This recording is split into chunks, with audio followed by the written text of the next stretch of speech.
Hello, today we're going over where we're extending the engineers and ethics discussion that we had from last week. So I went over three cases that you might genuinely run into, or some variant of them, and in all of them, something bad happened at the end.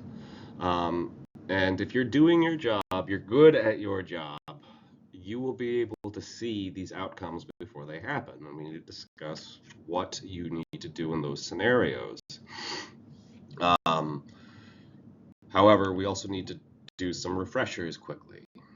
So, first, engineers in the fulfillment of their professional duties shall hold paramount the safety, health, and welfare of the public, perform services only in areas of their competence, issue public statements only in an objective and truthful manner, act for each employer or client as faithful agents or trustees, avoid deceptive acts, conduct themselves honorably, responsibly, ethically, and lawfully so as to enhance the honor, reputation, and usefulness of the profession. All right, so as a reminder, there's no free lunch. You have to remember a lot of your friends who are engineers, a lot of yourselves are going to be management at some point in time. You really can't get promoted without managing projects or managing people. It just doesn't happen. And so there's a lot of things that you have to balance to do a good job. Yes, a good manager is going to defend his employees and do right by them, but at the same time, he does have other jobs he has to do in terms of working with the customer and the clients and other management and the other employees. Um, and so you need to keep that in mind that yes, I went over the worst case scenarios, but that's not the most common case. Um, but they're still human. They still make mistakes. Okay. Um, you, as the engineer, working with the manager, need to work with them to make sure that they do have all of the right information. You have to remember that, um, well, quite honestly, they don't have all of the time in the world to listen to you. They don't. You need to provide them the information they need to make a good decision in the time that they allot to you. And I realize this might seem counterintuitive because up to this point, professors and teachers have allotted you an enormous amount of time to talk to you to see how much support that you need. When you get into the workforce, it doesn't work that way. If they only have 10 minutes to talk to you, you got to fit what they need to know into that 10 minutes, and you need to be clear. And that happens. So you have to work with them, and you have to understand where they're coming from in the sense that sometimes they don't like it's not that they don't care, but it's the thing that you're concerned about, they've dealt with 100 times. And they know how that story's going to go. And so they don't want to chase that rabbit because they know they can't catch it. Um, just is what it is. Now, there's always going to be conflicts. These are the most common conflicts you will observe as an engineer in the workforce. First, there's conflicts of interest. So this is when engineers either try to help with the process and they realize that the customer doesn't understand what they're asking for, and so they try to recommend something better, but the customer, either being stubborn or working with another deck of information that they just can't share, don't want to receive that information. Or there's actual safety issues. The thing your customer wants is unsafe, and so the engineer says we can't do that. um, Now, it's usually never that black and white. Usually, what happens is about half of the engineers or more look at the issue and say, this is safe, this is fine. But fewer, let's say less than 10%, will realize that there is genuine risk that they shouldn't be ignoring. But they're not entirely sure how to convey that, and they're not entirely sure, or they're not able to convey that in such a way that management listens. There's a resource allocation issues. That usually comes in the form of time. You're asked to do something in a brief amount of time that requires detailed review. The most common form of that's going to be the level of quality you want to provide versus the amount of time that they have. Um, and some people are willing to work with you on that and say, I'm willing to take a lower value, lower quality performance in a shorter period of time, and some people don't. Some people say they want the same quality but in half the time, and they don't explain how. And that leads to conflicts. There's other conflicts as well, and it's always a balancing act, and unfortunately, there's no easy solution here. Um, and so a good manager will absorb all of the information from the customers, from the clients, from the engineers, from the suppliers, and they will try to give the best recommendation for everybody involved. Um, but people get contentious. People want things their way.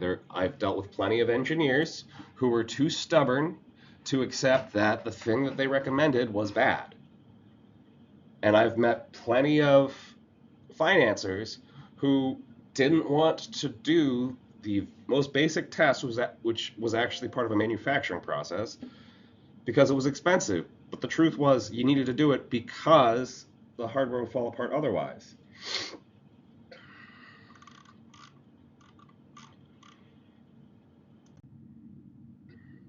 So we need to talk about whistleblowing. This arises when either because your supervisor or your company is openly doing something they shouldn't be doing, or they're unable or unwilling to address something that could escalate. Sometimes it's not so much the thing you're doing now is bad, it's if you keep doing things this way, it's going to escalate to something really bad. And by that time, we won't be able to fix it. And the truth is, a lot of times, a lot of this ethical stuff that we're talking about, they will tell you how to identify the symptoms of more serious issues. And that's really why you want to pay attention to, is the company I'm working for ethical? Am I being ethical? Is the company's goals and are their whys, are those all ethical? And if the answer is no, there's a really good chance that the underlying problem is needs to be addressed. And so even though it might come across initially as small ethical conflicts, they reveal serious safety and integrity problems. And so a good company will allow you to speak out and will allow you to report up the chain, skip the person right above you to say, hey, we have a safety issue here that needs to be addressed. But sometimes you need to decide whether what you're looking at is a genuine problem or maybe you're overreacting. Just a rule of thumb, guys in the room, never tell somebody they're overreacting, even if they are. So you want to first think about, all right, if I whistleblow, the people who hear me out, they're going to need to know that what I'm saying is credible. So it's evidence-based. You can show that. You've attempted to use the appropriate internal channels. You've made a good faith effort to contact your own company and correct it from within. It's always better to correct from within than it is to have external pressure. I promise you that. And then the last is you're doing it for good reasons. And you're not doing it for personal motivations. Any one of these three, if the answer is no, the person you're reporting to is going to know. And they're going to know that the information you're providing is dubious. Because the thing is, in these cases that I'm talking about, yeah, it went to court, but it didn't go to court in a nice way. What happened was the whistleblower went to the news. They went to Channel 10, they went to Channel 12, and said, this is the information I have, this is what I know is happening, and this is I know what's going to happen. And it got reported. And when it became public, that's when it went to court. And that's when the companies had to defend themselves and say either they screwed up or the person that came forward is lying. Now, obviously, in all of these cases, the companies always said the person who came forward is lying. But sometimes courts will see through that.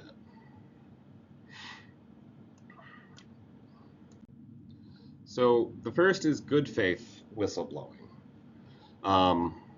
So this is when the reason you're doing it isn't for yourself. It's because something bad is happening. And so there are good faith protections for you, but you have to show that what you're doing is in good faith. And it is not, more importantly, retaliatory or malicious. So if you just got fired or you got demoted and you're blowing the whistle, whether this is the truth or not, it's going to look like this is a retaliation. And if that's the case, then the people you're telling what's going on to might not want to hear you out. The other thing is you need to verify that the information you have is right. Now, this is a good case where you, as the subject matter expert, you, the engineer, can self-verify, but I would strongly recommend, at the very least, consulting other engineers or a lawyer. So a good example of this was Winkler County Nursing Home in 2009. So 2 nurses reported their physicians. And what ended up happening was the physicians pointed out before the nurses came out and said that these guys are being unsafe, they're doing unnatural things, that they had been given a poor performance review and had been put on a performance improvement plan, which is legal speak for basically, we're going to fire you. And so they did this. Now, the thing is, these 2 nurses were able to show that they were, in fact, doing the right thing, but it took extra long to show this simply because the doctors had a point. It looked an awful lot like this was just a malicious, retaliatory reaction to getting a bad review.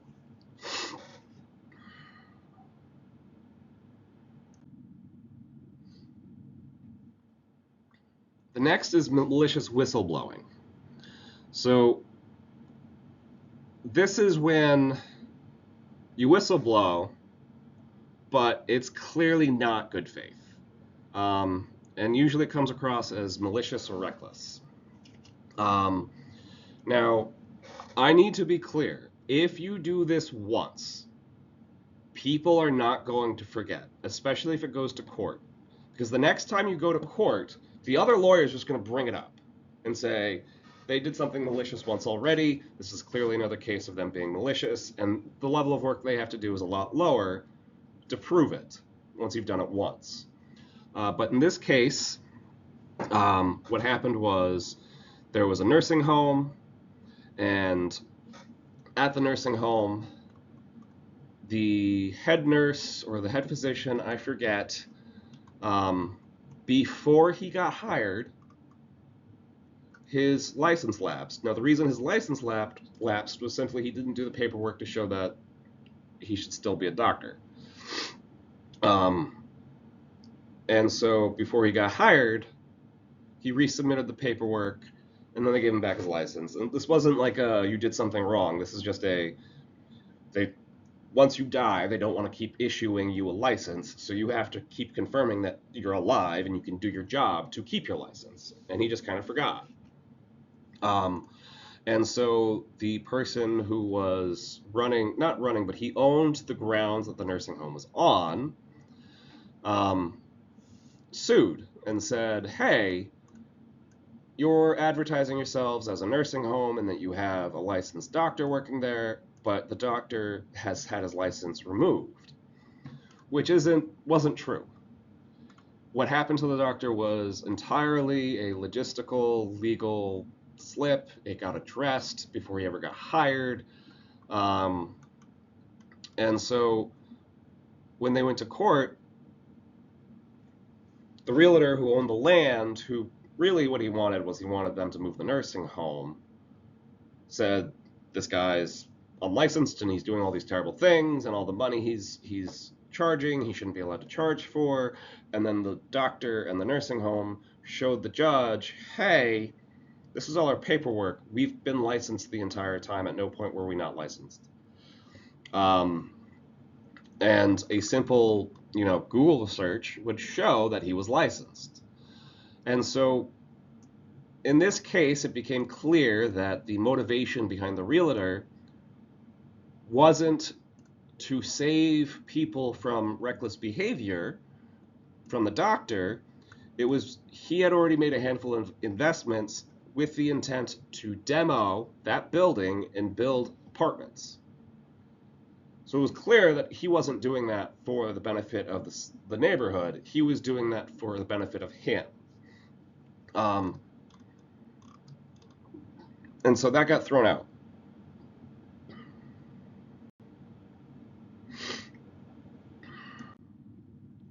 The next is burden of proof. So even if what you're doing is in good faith, you need to show that everything you're saying is verifiable. And it needs to be substantial. Any good lawyer is going to be able to point out or take apart any false or weak claims. And so when engineers say, hey, this company is dumping illegal chemicals in the water, they actually have to document when it happened, who was moving the chemicals, what the effects of those chemicals going into the water were, how you can know that those chemicals have that effect and that they weren't there before, because that's another thing that happens is a lot of times, especially environmental stuff, the thing that you're complaining about, it's been like that for 60 years. It's just you figured out how to measure it today. And you have to show that you didn't just learn how to use the meter today. So this happened between Joshua Harmon and Trinity Industries. Trinity Industries was making a guardrail. And so the concern was if you drove into the guardrail at a certain speed, the guardrail wouldn't work, or the guardrail would cause severe damage to the driver, which it wasn't supposed to do.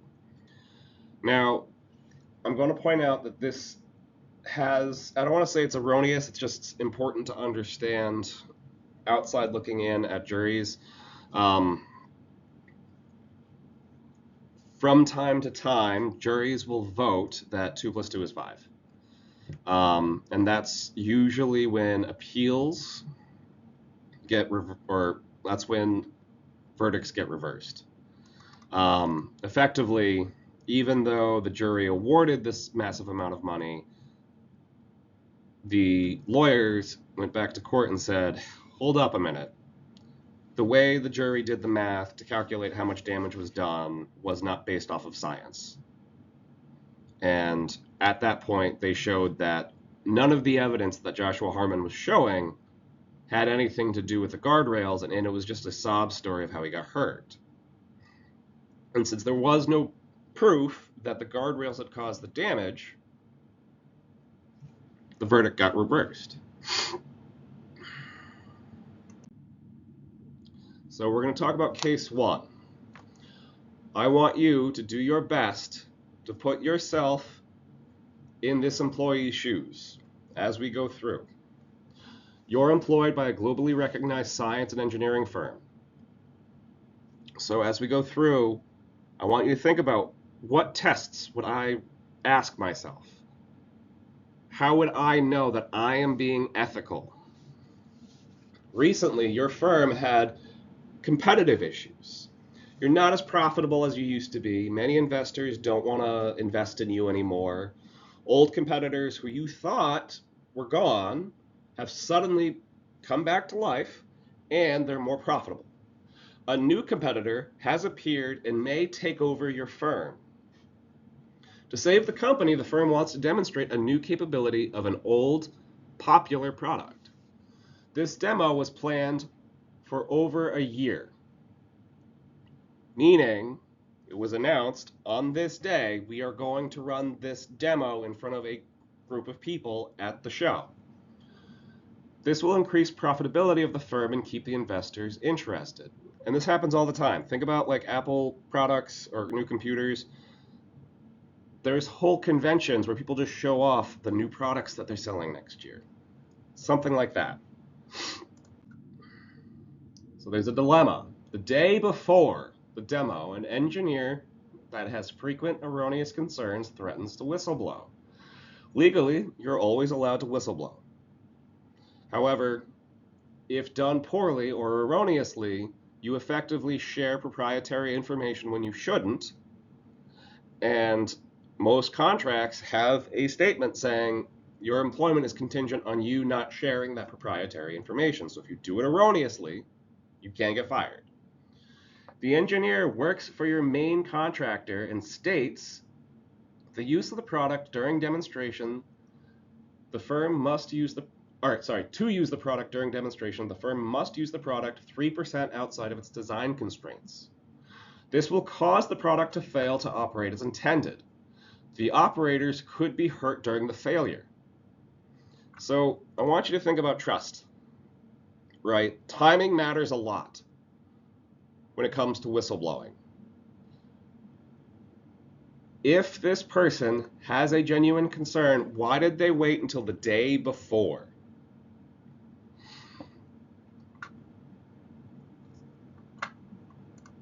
Why would he do this? And I want you to think about other people you may know. I want you to think about, have you ever been planning something for a really long time? You've been very open about what you were doing, and then right before you were about to go do it, somebody got in the way and said, oh, what about this erroneous issue? Is it possible that that engineer is doing that in this case?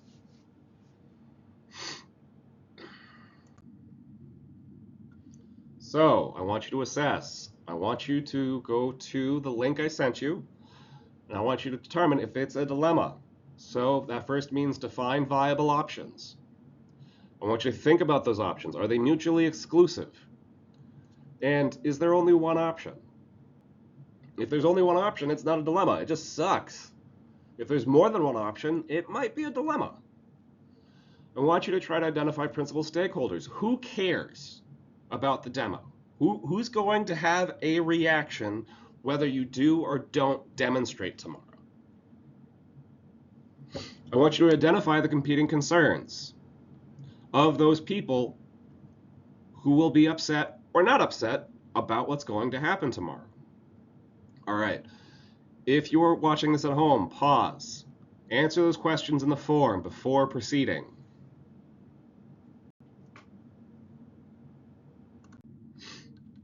All right. The firm determines they might kill, hurt, break promises, and break the law. So they don't want to run this test. They don't want to do the demo because they don't want anybody to get hurt. But investors are kind of pissed. They've been planning on this. The only reason they kept money in the investment was because they were told that this demo was going to cause that investment to grow in value.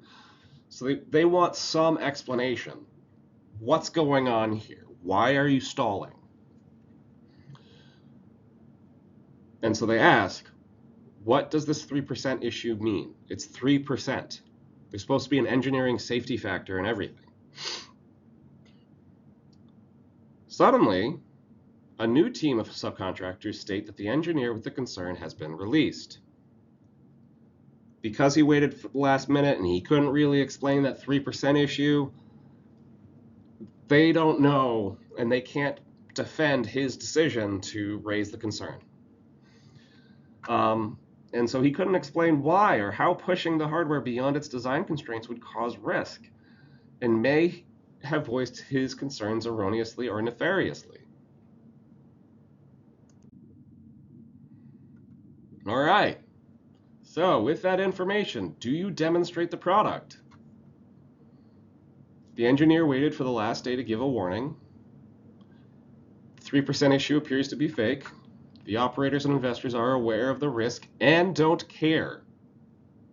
The engineer will whistleblow if he's genuinely concerned. So if it isn't nefarious, they know he's going to say something.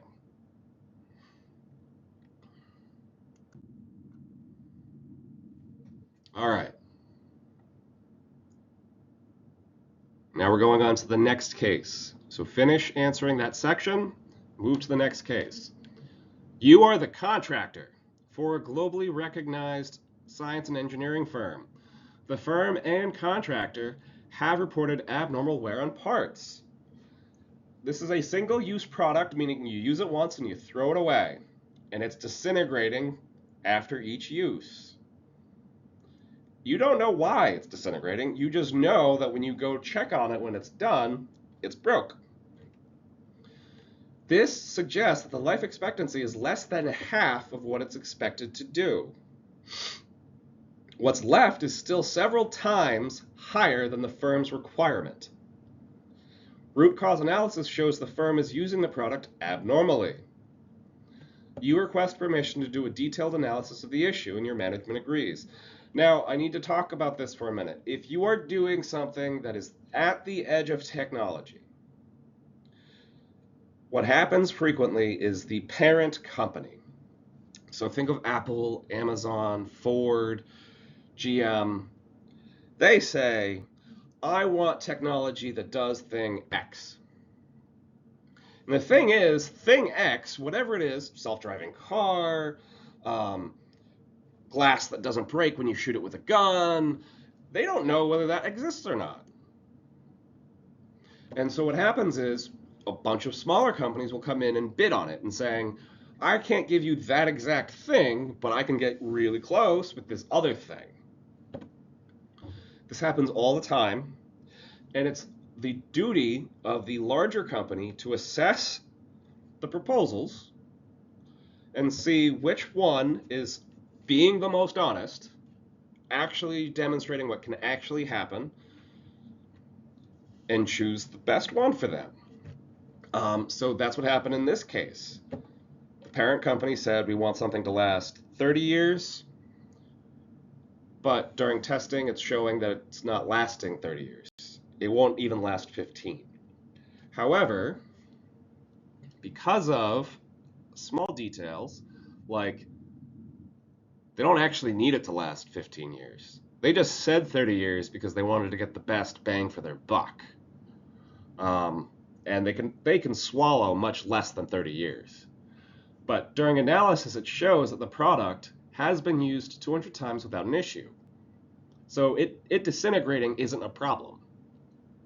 The product never met the firm's requirements, just got really close. So there's special ways you can test whether hardware is going to last 30 years. And basically what you do is you heat it up and you cool it down, you heat it up and you cool it down, and during that entire heating and cooling cycle, you put it through special vibration testing and see if it survives. Basically, every time you heat it up and you cool it down, and the magnitude of the vibrations and their direction, you can estimate how many years of life you're taking out of the hardware. So it never really reached the requirement, but it got pretty close.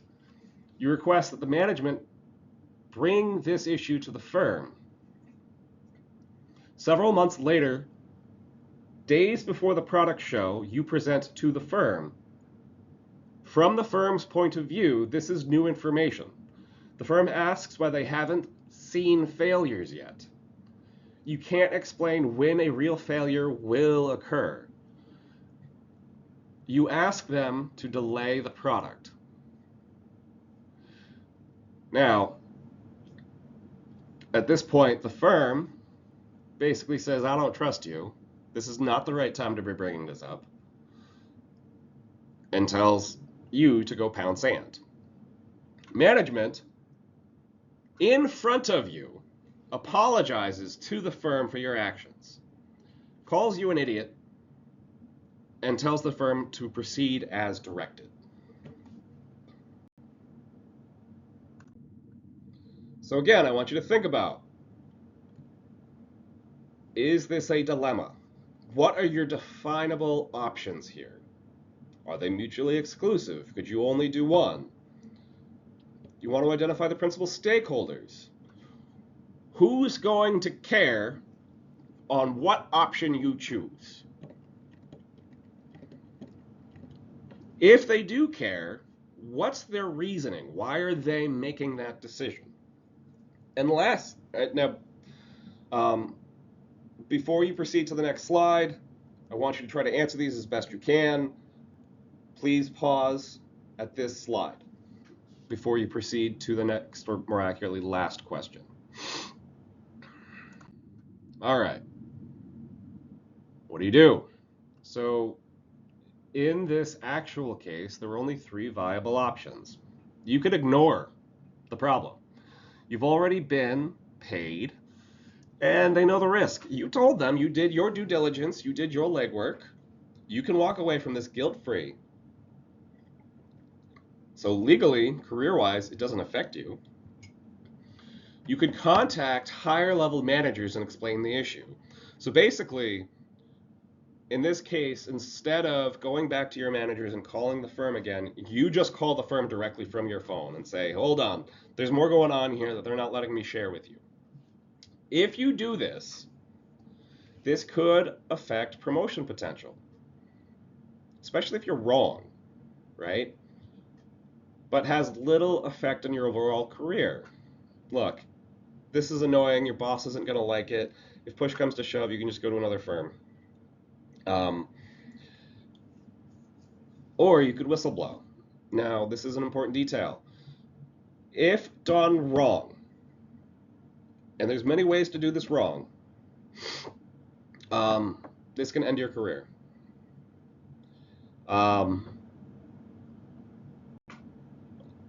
And like I said, I gave you the checklist of things you want to do before you whistleblow. Which one do you do?